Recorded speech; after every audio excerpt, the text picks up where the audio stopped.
नमस्कार, मैं हूं पवन त्यागी। राहुल गांधी नेता विपक्ष बने हैं, लेकिन उन्होंने संसद के अंदर जो भी काम किया उसी में विवाद खड़ा हो गया। राहुल गांधी ने हिंदुओं को लेकर यह बोल दिया कि जो अपने आप को हिंदू बोलते हैं वो हिंसा करते हैं, वो नफरत फैलाते हैं, वो झूठ फैलाते हैं। इस पर बहुत बवाल हुआ। संसद में उनसे माफी मांगने की मांग हुई, लेकिन अब संसद के अंदर उस पर कार्रवाई करने की भी मांग उठ रही है, क्योंकि उन्होंने कुछ देवी देवताओं की फोटो, कुछ महापुरुषों के चित्र वहां दिखाए जो संसद की कार्रवाई के विरुद्ध हैं। यानी संसद में एक कानून है कि आप किसी भी इस तरह का किसी का चित्र आप नहीं दिखा सकते। यदि आप दिखाते हैं तो अनुशासनहीनता के आरोप में आपके खिलाफ कार्रवाई की जा सकती है। ये कार्रवाई अभी चलनी बाकी है, लेकिन इसी बीच हिंदू संगठन सड़कों पे उतर गए और इस बार उन्होंने कहा कि राहुल गांधी की माफी से काम नहीं चलेगा। राहुल गांधी की एक आदत बन गई है कि वो आरएसएस को टारगेट करते हैं, हिंदुओं के संगठन को टारगेट करते हैं। राम मंदिर को रुकवाने का काम जिस तरह से देश की आज़ादी के बाद इन्होंने हर तरह की अड़चन डालकर किया, ये किसी से छुपा नहीं है। जो मौका मिलता है, कोई इनका जो एनडीए का घटक दल है वो कहता है कि जो सनातन है वो तो डेंगू और मलेरिया की तरह है, कोई सनातन को एड्स बता रहा है। यानी पूरा एक गठबंधन हिंदुओं को खत्म करने पे तुला हुआ है। हिंदुओं की रक्षा करने का एकमात्र जो संगठन हमें देखने को मिल रहा है पिछले 100 साल से, वो आरएसएस यानी राष्ट्रीय स्वयंसेवक संघ। राहुल गांधी हर मौके पर, और राहुल गांधी ही नहीं, इसके पहले भी जो कांग्रेस के नेता हुए हैं उनके बयान आप देख लीजिए, वो आरएसएस को टारगेट करेंगे।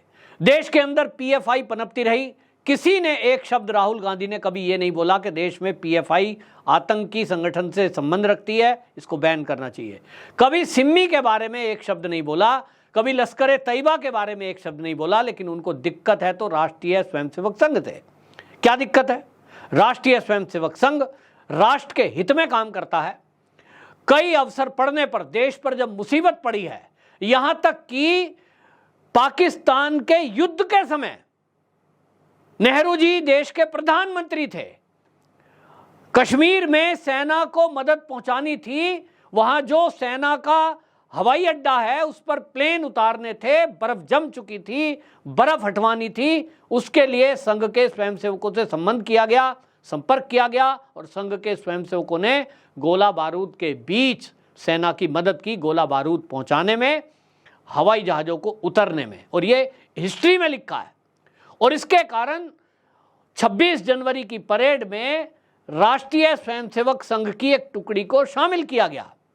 और ये जवाहरलाल नेहरू के होते हुआ, दुर्विरोधी होते हुए भी ये इसलिए हुआ क्योंकि सरदार पटेल इस तरह से जानते थे कि राष्ट्रीय स्वयंसेवक संघ एक ऐसे लोगों का संगठन है जो राष्ट्र के निर्माण में, राष्ट्र के सहयोग में भारत माता को अपनी मां मानकर, भारत माता मानकर, केवल एक धरती का टुकड़ा नहीं है, नित्य प्रति प्रार्थना करते हैं, नमस्ते सदा वत्सले मातृभूमे। और इसलिए उनको एक उम्मीद थी कि संघ के स्वयंसेवकों को यदि आह्वान किया जाएगा वो मदद करेंगे। तब इन कांग्रेसियों से कोई पूछे कि भाई आप इतिहास उठा के देखें, 26 जनवरी की परेड में राष्ट्रीय स्वयंसेवक संघ को जवाहरलाल नेहरू के समय में क्यों शामिल किया गया था? इनका कोई उत्तर दे नहीं पाएंगे। इंदिरा गांधी ने इमरजेंसी लगाई, संघ के स्वयंसेवकों को ही टॉर्चर किया गया, जेलों में ठूस दिए गए। इनकी कोशिश थी कि किसी तरह संघ खत्म हो जाए। बैन लगाने के लिए कोर्ट में केस तक कर दिए। अभी तक भी राहुल गांधी पिछले कुछ दिनों तक, जब तक इनके ऊपर एक केस नहीं हो गया, अभी वो केस पेंडिंग है, इन्होंने महात्मा गांधी की हत्या का आरोप आरएसएस पर लगाया। नाथूराम गोडसे के बारे में पूरी हिस्ट्री है कि वो हिंदू महासभा का सदस्य था। हिंदू महासभा राष्ट्रीय स्वयंसेवक संघ नहीं है। जिस तरह से आज आप देखें, अगर कोई कहे कि भारतीय जनता पार्टी आरएसएस है, तो वो आरएसएस नहीं है। भारतीय जनता पार्टी में हेमंत बिस्व शर्मा भी हैं, वह भारतीय जनता पार्टी में ज्योतिरादित्य सिंधिया भी हैं, जतिन प्रसाद भी हैं, ये तो कांग्रेस से आए हैं। ये सब आरएसएस के स्वयंसेवक तो नहीं रहे हैं। अब हिंदू महासभा में अगर कोई आरएसएस का स्वयंसेवक कभी चला गया होगा, हिंदू महासभा का कोई सदस्य अगर राष्ट्रीय स्वयंसेवक संघ में किसी कार्यक्रम में आ गया होगा, ऐसा तो गांधी जी भी आए। लेकिन इन्होंने पूरा प्रयास किया कि जो हिंदुओं की रक्षा के लिए, देश की तरक्की के लिए, देश के हित के लिए काम कर रहे हैं, उस पर प्रहार करें। तो राहुल गांधी लगातार प्रहार करते हैं। इंडी गठबंधन के बाकी दल भी पीछे नहीं हटते हैं और राहुल गांधी ने इस बार तो अति कर दी पूरे हिंदू समाज को। और अब आप देखें मीडिया में किस तरह से लपेटा जा रहा है, उसको घुमाया जा रहा है, क्योंकि इनको लग गया कि प्रदर्शन हो रहे हैं, संत समाज नाराज हैं। रामभद्राचार्य जी महाराज, जो जगत गुरु रामभद्राचार्य जी महाराज हैं, उन्होंने तो ये तक कह दिया कि ये जो अभय मुद्रा की बात राहुल गांधी ने की है, ये अभय मुद्रा की बात मुझे ना सिखाएं, मैं सिखाता हूं कि यही हाथ है जिसने सिखों का नरसंहार किया। ये हाथ, इस तरह के काम कारनामे इनके हैं और ये सहिष्णु हिंदू को इस तरह की बातें करके एक दूसरे वर्ग को क्लीन चिट देने का काम राहुल गांधी करना चाहते हैं। वो ये दिखाना चाहते हैं दुनिया वालों को कि भारत के अंदर यदि कहीं दंगा होता है तो उसके लिए तो हिंदू जिम्मेदार है। अब वो क्या कह रहे हैं, देखो जी मेरे कार्यालय पे शाही पोत दी पोस्टर पे, ये हिंसा होती है, इसको हिंसा कहते हैं कि अगर किसी पोस्टर पे आपके शाही पोत दी गई, ये कौन सी हिंसा होगी भाई? ये तो किसी हिंदू संगठन के या किसी कार्यकर्ता ने गुस्से में आपके मुंह पे शाही नहीं पोती, और अगर आपके मुंह पे भी पोत दी गई हो शाही, ये हिंसा में नहीं आता। हिंसा तो मारपीट को कहते हैं, या आक्रोश प्रकट करना है। जैसे कि आपके हिसाब से कंगना रनौत को थप्पड़ मार दिया गया एक पुलिसकर्मी के द्वारा, सीआरपीएफ की एक जवान के द्वारा, तो आप कह रहे हैं गुस्सा प्रकट किया गया है।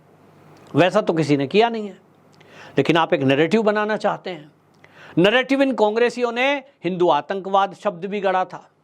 पी चिदम्बरम देश के गृह मंत्री थे, उन्होंने ये भरसक कोशिश की कि हिंदुओं को, हिंदू संगठन को, संत समाज को, साधुओं को, भगवाधारियों को आतंकवादी घोषित कर दो, ताकि जो पाकिस्तान के लोग आतंकवादी यहाँ भेज रहे हैं और जो भारत के उनके मददगार यहाँ बम बरूद करते हैं, उनको ये सिद्ध किया जा सके कि खाली मुस्लिम ही भाई आतंकवादी नहीं है, देखो देखो हिंदू भी आतंकवादी होता है। और इसलिए ऑफिशियल बयान है पी चिदम्बरम का, एक कार्यक्रम में बाकायदा डीजीपी और आईजी का प्रोग्राम था, उसमें उसने बोला है महाराष्ट्र के।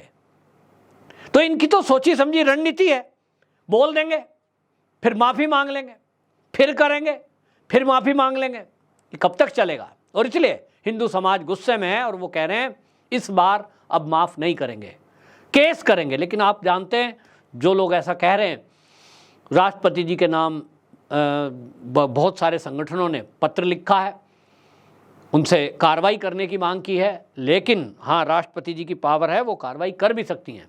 संसद में बोली गई बात के खिलाफ आप कोर्ट में केस नहीं कर सकते, और ये बात राहुल गांधी को पता है। लोग उसे पप्पू कहें, मैं कभी नहीं कहता, मैं कहता हूँ वो बहुत ही चतुर, बहुत ही चालाक, बहुत ही वो जो दिमाग है ना उसका शातिर दिमाग है, और इसलिए वो कहाँ कौन सी बात बोलनी है इसको अच्छे से जानता है।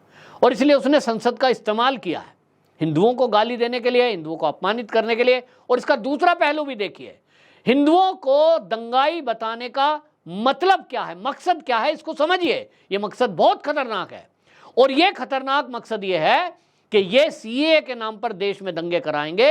ये अभी जब बांग्लादेशियों को यहाँ खोज खोज कर भेजा जाएगा बाहर भारत से, एनआरसी होगी, सीए होगा, डिटेंशन सेंटर में डाले जाएंगे, तो ये दंगा फसाद कराएंगे। और जब दंगे होंगे तो ये कहेंगे कि दंगाई तो हिंदू है, कोर्ट करा जाएगा, कोर्ट में, मीडिया में, विदेशों में कहेंगे राहुल गांधी ने संसद में कहा है कि दंगाई तो हिंदू है, मुस्लिम कम्युनिटी तो शांति दूत है, वो तो कभी दंगा फसाद करते ही नहीं, वो तो बहुत शांति प्रिय समाज है। देखो देखो फला देश में, फला शहर में दंगा हो गया, कहेंगे जी हिंदुओं ने करा होगा, क्योंकि राहुल गांधी तो बोल ही चुका दंगाई तो हिंदू होते हैं। इसके पीछे का मकसद ये है कि वो अपना कोर वोट तैयार कर चुके हैं। वायनाड से सीट जीते, वायनाड से जीतने का मतलब ही ये था कि वहाँ मुस्लिम कम्युनिटी ज़्यादा है, और अब इनको समझ में आ गया कि देश के अंदर पुराने ढर्रे पर लौटकर सत्ता में आया जा सकता है। मुस्लिम कम्युनिटी, दलित और ओबीसी का वोट लेकर सत्ता प्राप्त की जा सकती है। राहुल गांधी उसी पैटर्न पर चल रहे हैं। उनको लग रहा है कि हिंदुओं की अंदर एक कमी है, क्योंकि हिंदू तो कोई है ही नहीं देश के अंदर। हिंदुओं के नाम पर जिनको कहा जाता है हिंदू, वो तो दलित हैं, कोई जाट है, कोई राजपूत है, कोई उसके अंदर त्यागी है, कोई ब्राह्मण है, कोई कुछ है, हिंदू नहीं है। और ये बात इन्होंने अच्छे से फूट डालने का काम जातिगत गणना के द्वारा करा दी, और अच्छे से बता दिया कि दलित नहीं अति दलित भी होता है, पिछड़ा नहीं अति पिछड़ा भी होता है। आदिवासी भी कुछ होता है। और इस तरह से इन्होंने हिंदुओं को इतने फिरकों में बांट दिया, जबकि बाकी और धर्म के लोग हैं उसके बारे में ये कोई कुछ कहने वाले नहीं है। तो एक सोची समझी रणनीति के तहत हिंदुओं को अपमानित किया जा रहा है, हिंदुओं को गाली दी जा रही है। लेकिन अब जिस तरह के आरोप लगे हैं, जिस तरह के प्रदर्शन हो रहे हैं, इसी को देखते हुए अब राहुल गांधी को समझ नहीं आ रहा और क्या कहने लगे, हमने तो बीजेपी को कहा था। भाई बीजेपी को कहा था तो देश की जनता मूर्ख थोड़ा ही है। आप ये कहते संसद के अंदर अगर खड़े होके कि ये जो भारतीय जनता पार्टी के, या यूं कह देते जो एनडीए के नेता बैठे हैं, ये जो अपने आप को हिंदू कहते हैं, ये सब हिंसक हैं, ये सब झूठ बोलते हैं, उनको कहते कि ये जो बीजेपी के नेता बैठे हैं, ये कहने में अगर कह देते तो फिर तो ये सवाल ही नहीं है। लेकिन आपने शब्द इस्तेमाल किया, जो अपने आप को हिंदू कहते हैं वो हिंसा करते हैं। अब जो अपने आप को हिंदू कहते हैं तो मैं भी हूं, आप में से भी बहुत हैं, तो फिर तो इन्होंने सबको कह दिया। और ये सबको समझने की जरूरत है कि सबको झूठा कह दिया, सबको इन्होंने हिंसा कराने वाला कह दिया। अब आप समझिए आगे आने वाले 10-20 साल में ये नैरेटिव इन्होंने बना दिया है। 10 साल बाद राहुल गांधी का ये बयान सोशल मीडिया पर रहेगा। 10 साल बाद देश के अंदर कहीं दंगे हो रहे होते होंगे तो कहेंगे राहुल गांधी एक देश के नेता हुए थे जिन्होंने ये कहा कि हिंदू ही हिंसा करता है, हिंदू तो झूठ बोलता है, हिंदू तो नफरत फैलाता है, ईसाई वो तो प्रेम बांटते हैं, मुसलमान वो तो शांति दूत हैं। ये है नैरेटिव। यही नैरेटिव सेट करने के लिए राहुल गांधी ने बयान दिया है। आपकी क्या राय है कमेंट बॉक्स में जरूर बताएं। वंदे मातरम।